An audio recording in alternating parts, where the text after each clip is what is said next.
Have you ever found yourself stuck in the same toxic relationships, repeating the same habits, even when you know they're holding you back? It feels like you're on an endless loop, and no matter how much you try to change, you always end up back in the same place. Well, it's not just a coincidence.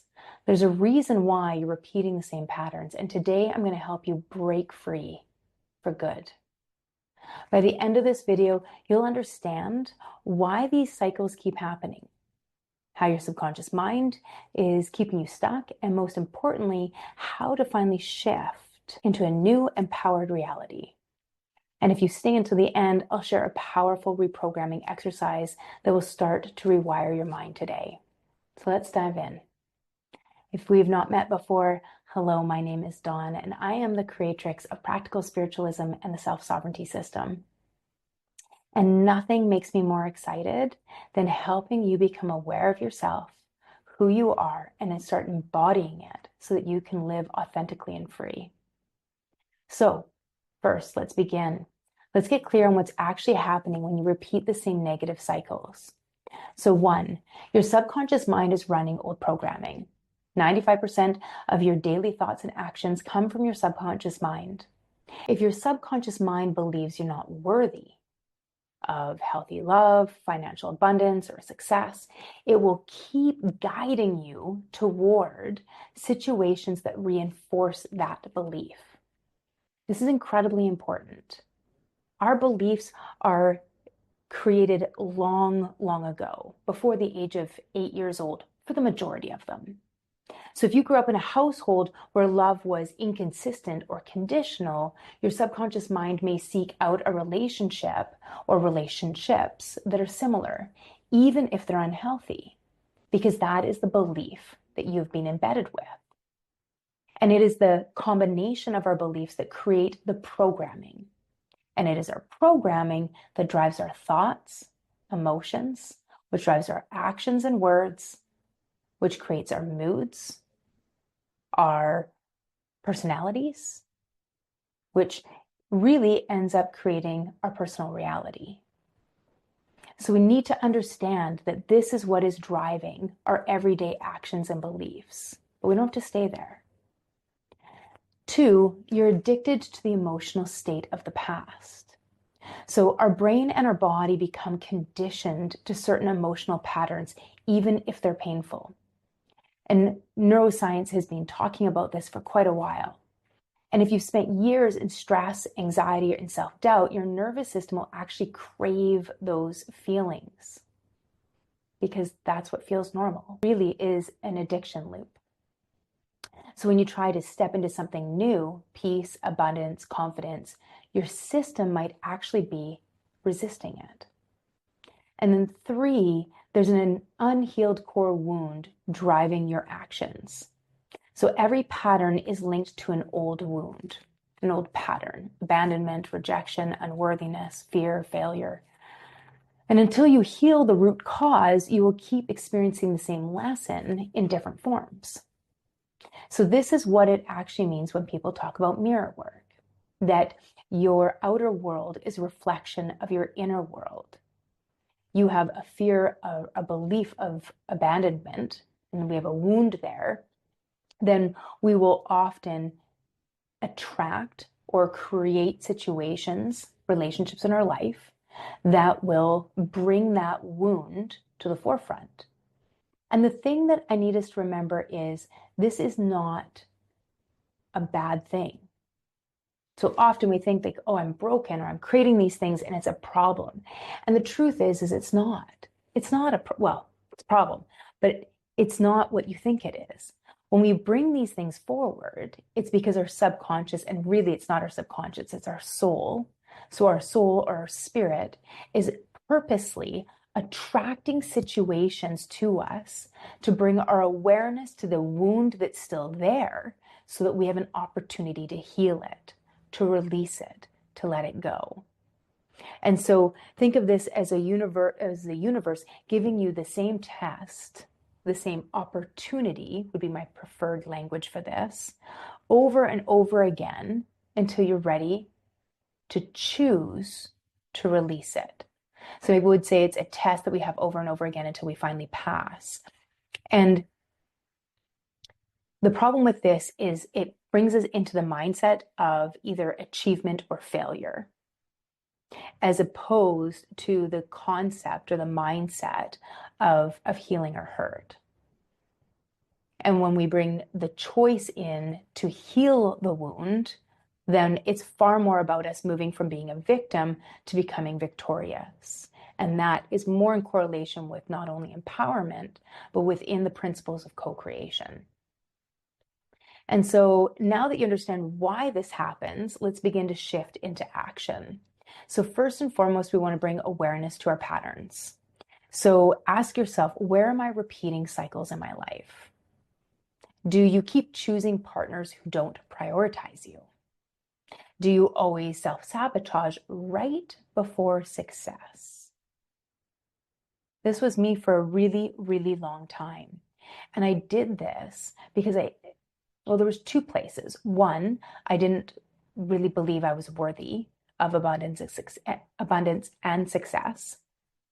And also, it was because I had a fear of what that looked like to be successful. So if we're embedded with old beliefs that successful people are bad or money is evil, then we're going to start having some issues when it comes to manifesting success.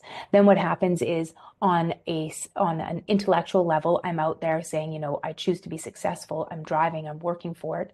I'm doing all the right things. But inside I have a wound that success is evil. Then I'm creating a dichotomy within myself. And so what I'm doing is I'm actually creating a state of chronic stress within my own body. Physical, mental, and emotional. And so this is what we start to see come out into play, which is where psychosomatics comes in. And sometimes when we're not intellectually aware of a pattern or loop, sometimes our physical body will let us know. Shoulders often linked to our ability to give and receive in equal measure. So if you have a tendency to give, but are incapable of receiving help, then you might start to notice you have shoulder issues. A right side shoulder issue will usually tell us that it's an adult issue, whereas it's on our left side, it'll let us know that it's probably an old pattern or habit that comes through childhood. And so what we want to be able to do is journal on when and where this happens. This is key to disrupting it. So the reason that this is key is because when we are writing, we disrupt the mind. So we want to be able to journal these things out. And this was a hard one for me because I'm not a big journaler. I'm just not. But when we are writing, we disable the part of our brain that is arguing or trying to justify the pattern. So journaling and free flow writing will really support our ability to break this pattern. We want to identify the root belief. And so every single pattern is tied to a belief.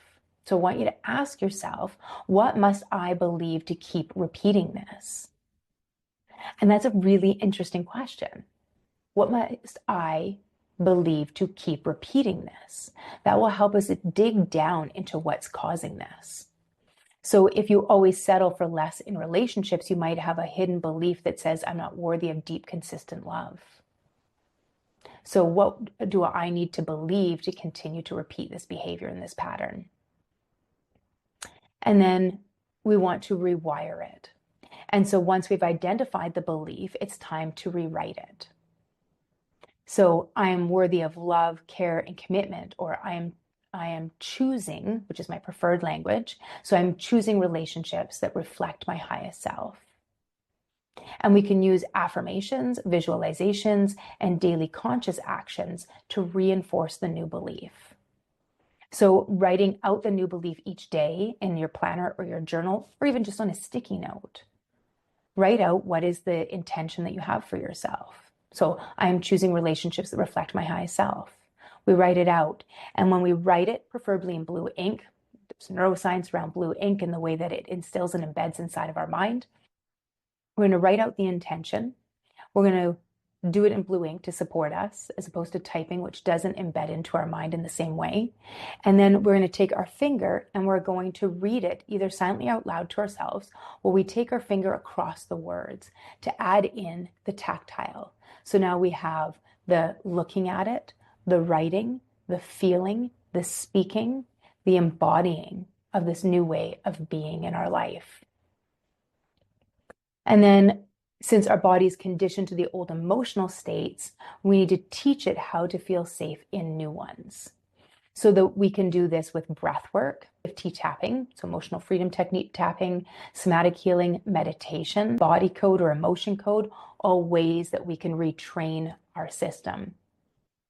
I did a video of a cortisol detox breath work, and in there I give 3 different breaths that we can use. One to neutralize, so water breathing, which would be like a box breath, 4-4-4-4 or 3-3-3-3, where we're even all the way around the box, or more of a whiskey breath, which is going to be a consistent inhale through the nose, so about 3-4 counts, and then we lengthen the exhale and try to double it. So for 3 on the in, exhale through the mouth for 6.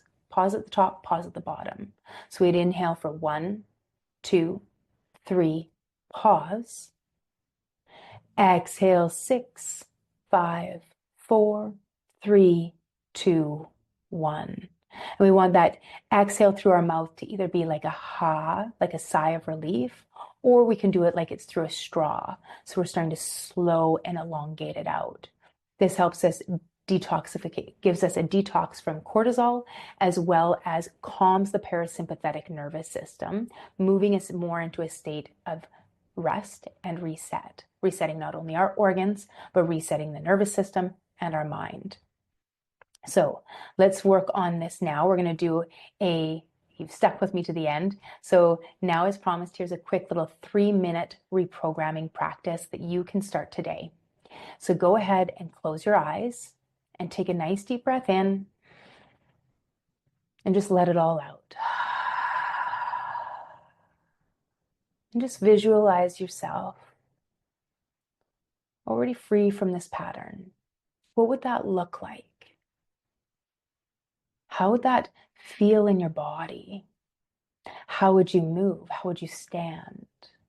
What would the expression on your face be like? Your eyes, how would they light? What would the tone of your voice be like? Your cadence and the way you talk?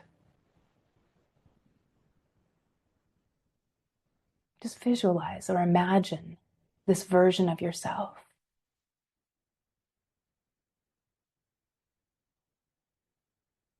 Imagine this version of yourself making different choices.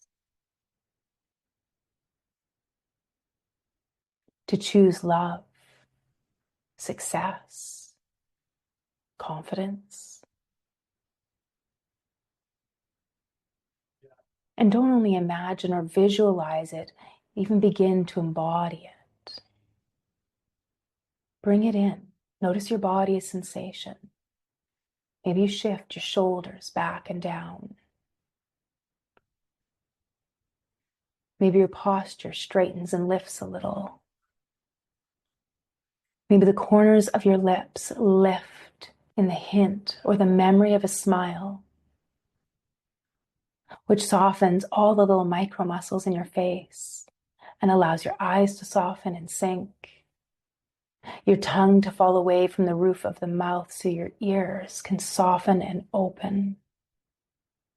Softening that tongue all the way down the throat to your chest so that your heart can open. To allow the chest and heart to open, to allow the guards to fall. This is your choice. This is your birthright.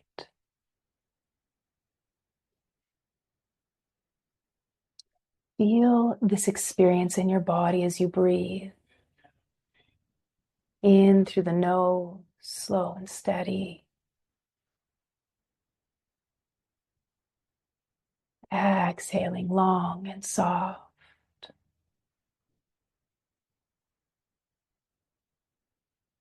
And repeating this intention 3 times. I am no longer available for patterns that do not serve me. I choose a new reality. I am no longer available for patterns that do not serve me. I choose a new reality. I am no longer available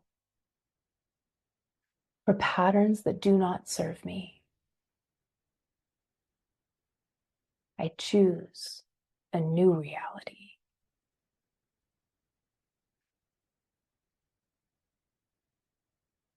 Bringing your palms together, rubbing them, creating a little heat, a little warmth as we activate the heart in the left and right hemisphere of the brain.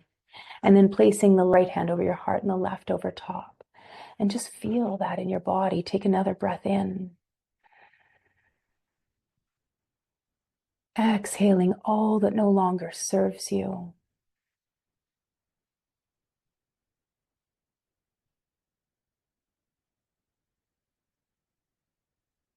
When you're ready, gently opening your eyes. Just practicing this daily and watch how your life begins to shift. Often we look at long events, big, long meditations, guided visualizations, and I have a couple in there for reprogramming on my YouTube channel, where you can go in and do a reprogramming meditation, reprogramming old beliefs. And I encourage you to do this where we go in through the heart into our sacred place. Another option if you have a little more time. But this simple little technique we can do when we're in the bathroom, in the shower, when we're getting ready in the morning, when we're going to bed. It doesn't take a lot of time. So even if you have a busy schedule, it's no excuse. Breaking negative cycles isn't about willpower. It's about healing at a subconscious level. And I need you to understand that. Healed people inspire others to heal. This is how we change the world. Hurt people perpetuate and spew their pain into the world, which inevitably hurts people. And so we have a choice. Who do we want to be in this world? How do we want to show up? And so doing this little practice can really allow us to embody a new version of ourselves, the version we choose to be, not that we were programmed. If this resonated with you, drop a fire symbol or a yes in the comments and tell me what's one pattern you feel like you're ready to break. I'd love to support you on this. And if you have any other topics that you'd like me to chat on, anything like that, please leave it in the comments and I'll be happy to communicate some of the options and ways we can do this. And if you're serious about healing, check out my Authentic You Bootcamp that's going on now. Or you can join my Facebook community called The Awakening Circle to dive into these on daily conversations. I really want you to support yourself in breaking these old patterns. Subscribe for weekly videos on self-sovereignty, healing, and empowerment. And please, if you know somebody that would benefit from this video that you'd like to share it with, pass it along. This is how we build a new way of being, a new community. Your next breakthrough starts today. I'll see you in the next video. Brightest of blessings.